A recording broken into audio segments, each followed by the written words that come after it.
Para a gente começar, eu queria saber quem aqui acha que ser data-driven é uma coisa legal. Por favor, levante a mão. Legal. E agora, quem acha que a sua empresa é data-driven, levanta a mão. Legal. Então, o que isso tem a ver com cultura de dados, né? É isso que a gente veio explicar aqui. Tem tudo a ver a parte de cultura de dados e ser data-driven. Vou fazer uma breve apresentação, né? Eu sou o Fábio, trabalho na Wave como engenheiro de dados. Aqui um pouco da minha trajetória, algumas empresas que eu passei. Falar um pouco para vocês do Grupo Móvel, né? O Grupo Móvel, ele é composto de várias empresas, né? iFood, Simpla, PlayKids, Wave. E a Móvel tem um sonho grande de impactar 1 bilhão de pessoas. E todas as empresas são empresas de tecnologia, que elas trocam experiências trocam serviços, e a gente consegue formar um ecossistema de empresas de tecnologia. E dentro da Móvel, a gente faz parte da Wave, como eu disse, e como a gente impacta nesse 1 bilhão de pessoas. Muito provavelmente vocês já receberam um SMS quando vocês fazem um saque, quando vocês fazem um pedido do iFood. E é muito provável que foi a Wave que mandou. A Wave surgiu como uma empresa de mensageria, mas ela acabou se tornando muito mais do que isso, né? Ela acabou se tornando uma plataforma de experiência do cliente, onde a gente nosso cliente desde a retenção até a fidelização, né? Oferecendo diversos canais de comunicação para ele. Falar um pouco de números, né, da Wave. Hoje a gente envia, em média, 1,2 bilhões de mensagens por mês. Temos mais de 2.000 bots de Facebook conectados. E para a gente conseguir disparar essas mensagens, estamos conectados a 70 operadoras em todo o mundo. E temos escritórios aqui nesses lugares aqui na América. Beleza, agora eu queria falar um pouco para vocês sobre um pouco dos números, né? Um pouco da volumetria de dados que a gente tem na Wave. Hoje o nosso data estava falando, a gente tem em média 200 terabytes, ele cresce 3 terabytes por mês, e temos em média 50 bancos de dados em produção, né? Então, a quantidade de dados não é um problema. Mas agora, o que a gente está fazendo com isso, né? Para que a gente está usando esses dados? E aqui eu queria falar para vocês uma receita de bolo que é infalível, né? Se vocês colocarem isso, vocês estourar aí, montar uma estratégia de dados praticamente perfeita. Então, primeiro você precisa de um data lake. Como a gente acabou de falar no painel, você precisa de uma infraestrutura escalável, porque esses dados vão crescer. Você precisa de ferramentas para coletar e orquestrar os dados. Você precisa ter governança, né? Você não pode deixar esses dados jogados de qualquer forma. Você precisa de metadados. Você precisa criar os pipelines para poder sustentar isso. E, na verdade, eu poderia ficar o dia inteiro aqui falando para vocês, cara, é isso, é isso, é isso. Eu, particularmente, não acredito numa receita de bolo. Se alguém chegar e vomitar uma regra e falar, cara, você precisa seguir isso e vai dar certo, eu não acredito nisso. Então, depende da necessidade de cada negócio, depende da necessidade de cada um. Os colegas aqui falaram muito bem sobre a parte técnica, mas eu queria falar um pouco para vocês agora sobre cultura. Porque, afinal, depois de um tempo, eu acho que todos os times de dados, pelo menos alguma vez na vida, já fez essa pergunta. Por que todo mundo continua usando Excel? A gente gastou um monte de dinheiro com um monte de ferramenta, criar pipeline e tudo. Aí você vai ver quem está tomando a decisão, ela está com o Excel aberto lá e está fazendo suas próprias contas. E aí, no fim, você fala, pô, mas o nosso trabalho foi resumido a isso. E, na verdade, eu não quero matar o Excel, eu particularmente acho que o Excel nunca vai morrer. Eu mesmo uso o Excel bastante parte do meu dia. Mas é uma questão cultural, é uma questão assim, a área de negócio, ou uma pessoa que não tem tanto conhecimento técnico, ela precisa ver o cálculo sendo feito para poder confiar nesse dado. Então, por onde... Continuando nessa parte de desconstrução, eu só queria mostrar mais alguns dados aqui. Eu queria compartilhar com vocês um estudo que a Requima fez, que apenas, em 2015 ela fez esse estudo, apenas 1% dos dados globais são analisados. Então, não sei se alguém ainda acredita que o volume de dados é o que está nos impedindo de entregar valor com os dados, quando na verdade a gente nem está olhando para eles como deveria. Opa. Aqui, e como a gente começa, né? Como a gente começa a falar de cultura? Frase, tem uma galera tatuando isso aí, né? Porque muitas horas de planejamento, esforço, N nomes. Você fica sentado com o cliente ou com o seu próprio time, decidindo, e, cara, vamos usar isso.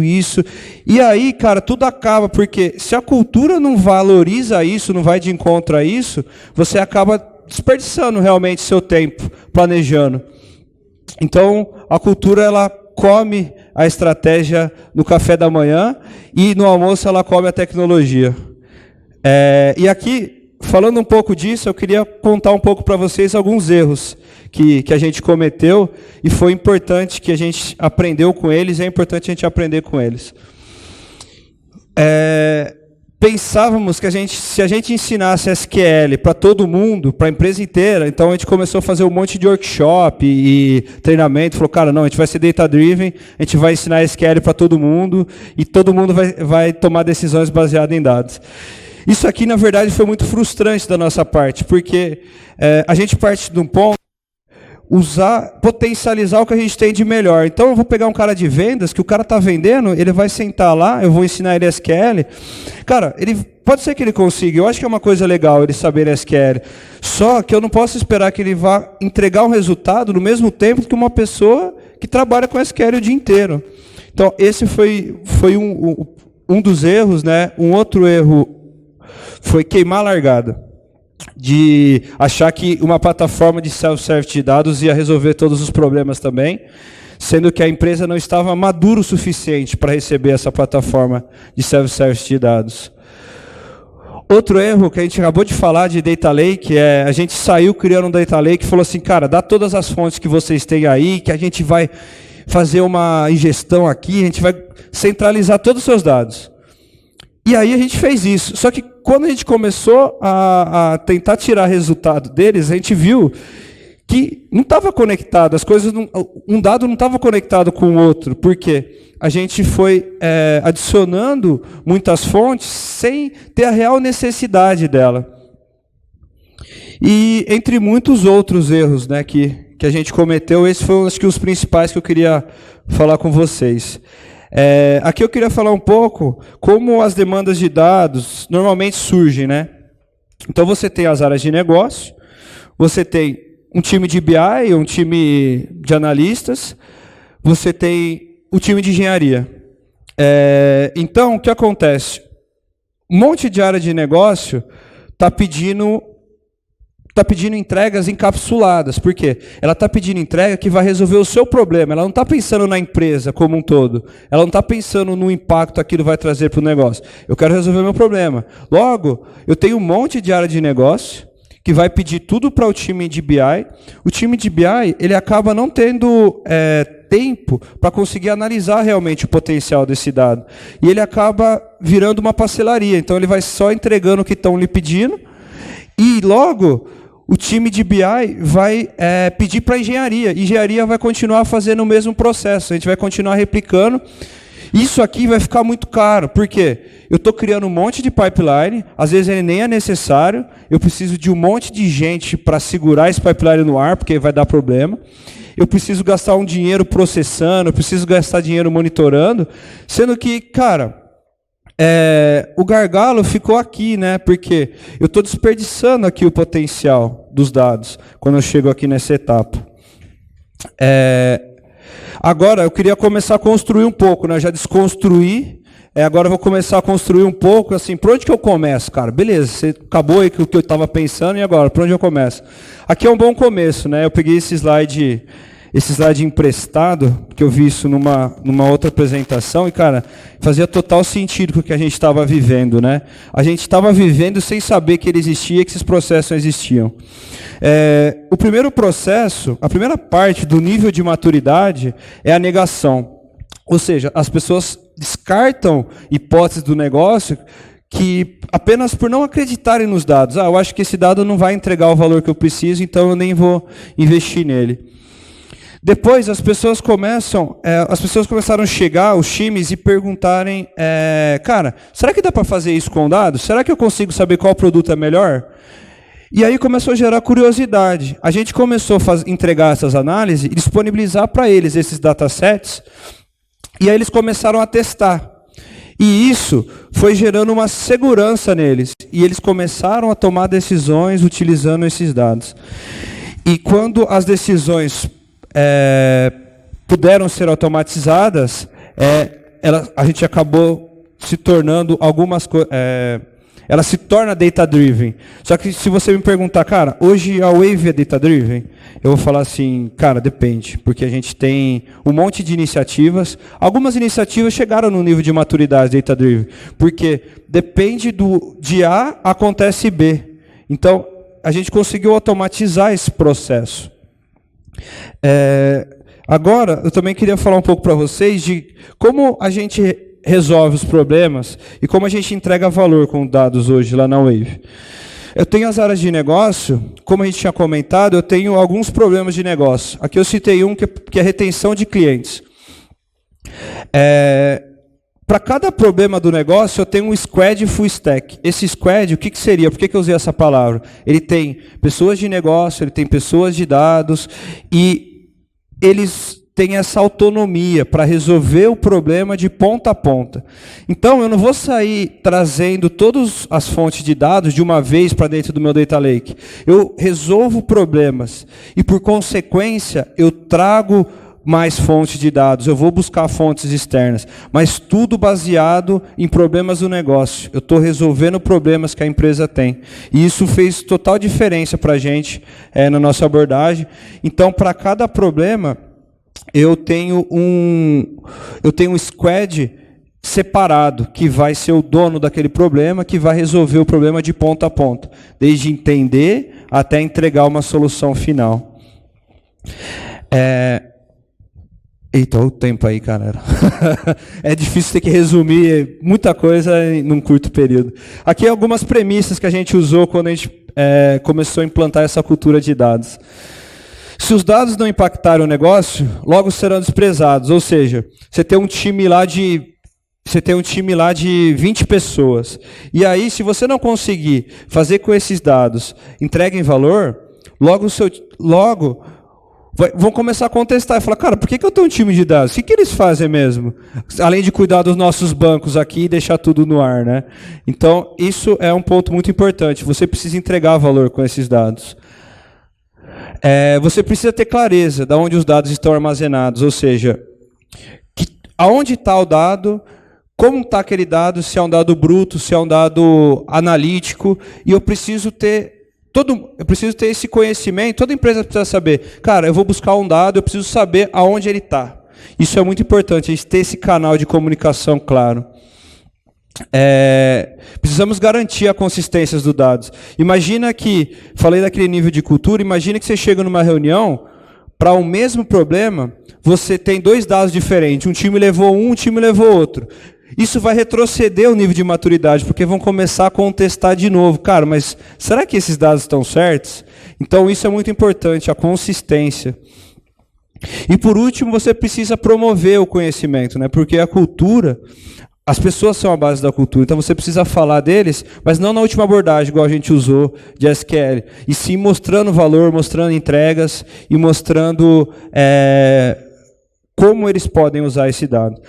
E para falar também da parte técnica, né, como que a gente fez a gente encontrou uma ferramenta que nos ajudou muito nesse processo, e agora o Vitor vai falar um pouco para a gente sobre ela.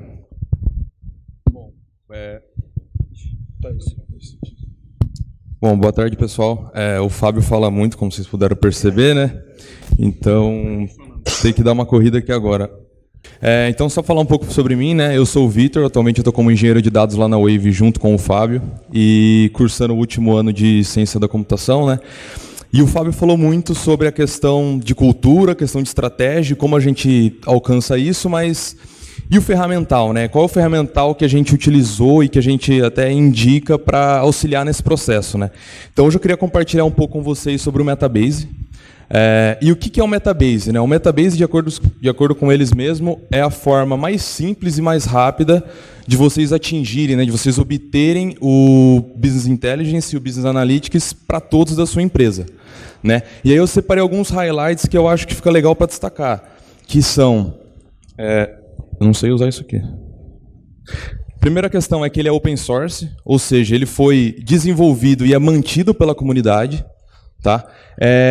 E com isso ele também não tem custo, então você não tem aquela dor de cabeça e aquela preocupação de falar, poxa, será que o financeiro vai liberar esse budget para eu implementar essa ferramenta? Então você não tem essa dor de cabeça.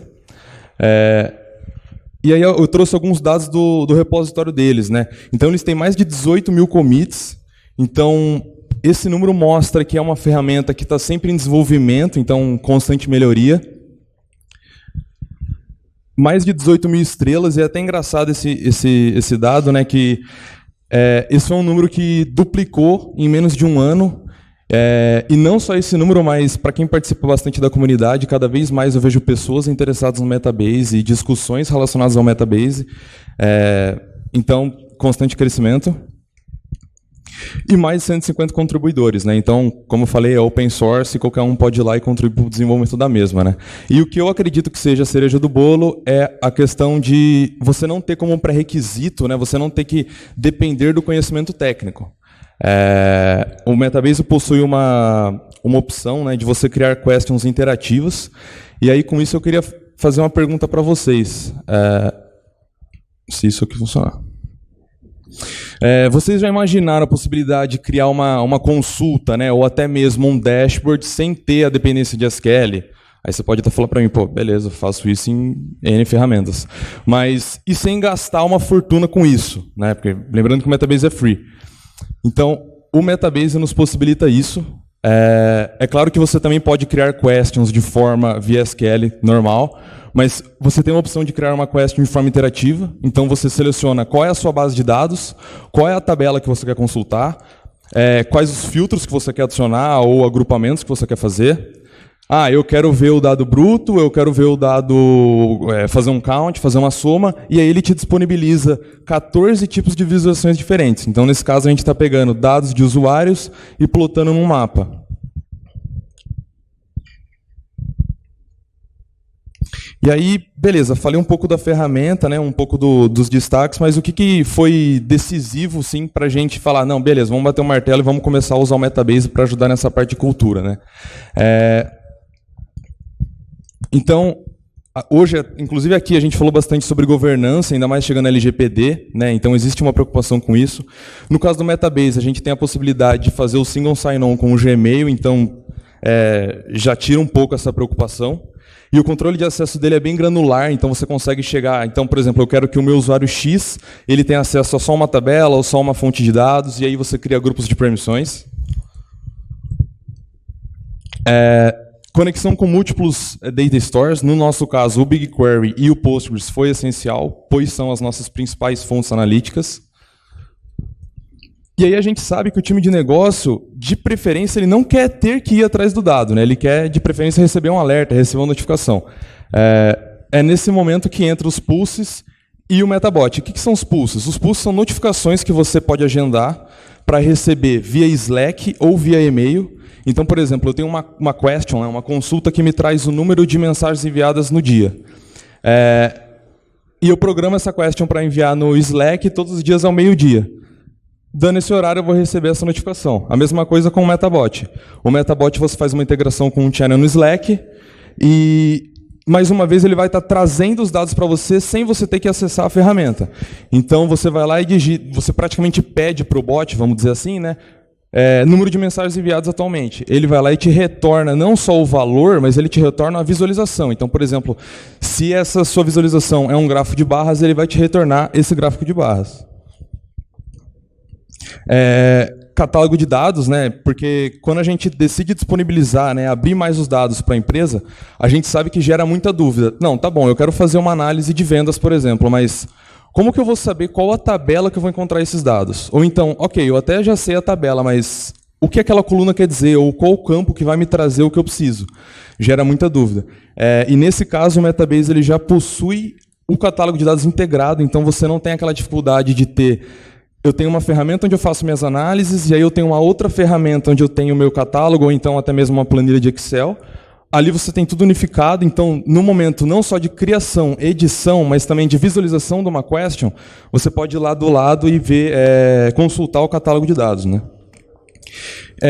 Voltando no assunto do open source, por ele ser open source, a gente não teve aquela preocupação de falar, poxa, quantas licenças que eu vou precisar, ou então qual vai ser meu número máximo de usuários que eu posso liberar, né? A gente praticamente só disponibiliza. E por último, voltando nas questions interativas, né? A gente sabe, né, em todos os business existem perguntas frequentes. Por exemplo, qual é o meu faturamento, qual é o meu número de usuário. E essas perguntas, a gente sempre ouve elas e nunca tem a resposta de cara, né? Então, no Metabase, a ideia de questions dele é que você já monta essas perguntas e deixam salvas para o negócio. Então, nesse caso, a gente criou uma question que me traz o faturamento mensal, eu deixo salvo, basta o usuário ir lá, digitar na barra de busca, ele vai me retornar o resultado e ele já sabe, entendeu? Ele não tem que depender de ninguém para falar, poxa, time de dados, qual é aquele dado que eu preciso, entendeu? Ele mesmo pode entrar na ferramenta e já ter acesso aos dados, ou inclusive até mesmo notificação via Slack. Legal, galera. Pô, falei pra caramba aí, tentei negociar os minutos, mas eu tô correndo. Galera, então, o Vitor acabou de falar sobre uma ferramenta que a gente usa, mas isso é muito importante, né? Não é só a tecnologia que viabiliza a cultura, né? Não adianta eu comprar as melhores ferramentas disponíveis no mercado e achar que isso vai resolver meus problemas. Eu preciso investir também em cultura, investir em pessoas. Além da capacidade analítica dos dados, aqui, por isso que eu citei o Squad, né? Ele é multidisciplinar. Então, ele tem uma troca muito grande, porque o cara de negócio ensina muito para o cara de dados sobre o negócio, né? E é imprescindível que o time conheça sobre o negócio, igual aquele problema aqui que o nosso amigo perguntou. Cara, seu time precisa entender sobre o negócio, senão eu não consigo oferecer nenhuma solução que faça sentido, né, se eu for olhar só para a tecnologia. E no fim, provar os dados, né, solucionando os problemas. Então, não tem nenhum... Você precisa solucionar realmente o problema e trazer esse dinheiro de volta, entendeu? Porque senão você vai começar a ser... o time de dados vai começar a ser contestado, as ferramentas, porque você não está trazendo nenhum retorno para a empresa. E o tempo estourou, galera. Era isso que eu tinha para falar para vocês, né? Desculpa aí a correria. Foram alguns anos de trabalho resumido aí em 20 minutos, mas espero que a gente tenha passado aí um pouco da nossa experiência, né? Vamos estar aí num evento, aqui tem os nossos contatos, podem nos procurar aí, pode falar com a gente, que é um prazer compartilhar principalmente as cabeçadas que a gente deu, né? Para que vocês aprendam com ela, para vocês não derem as mesmas cabeçadas. Era isso, galera. Obrigado.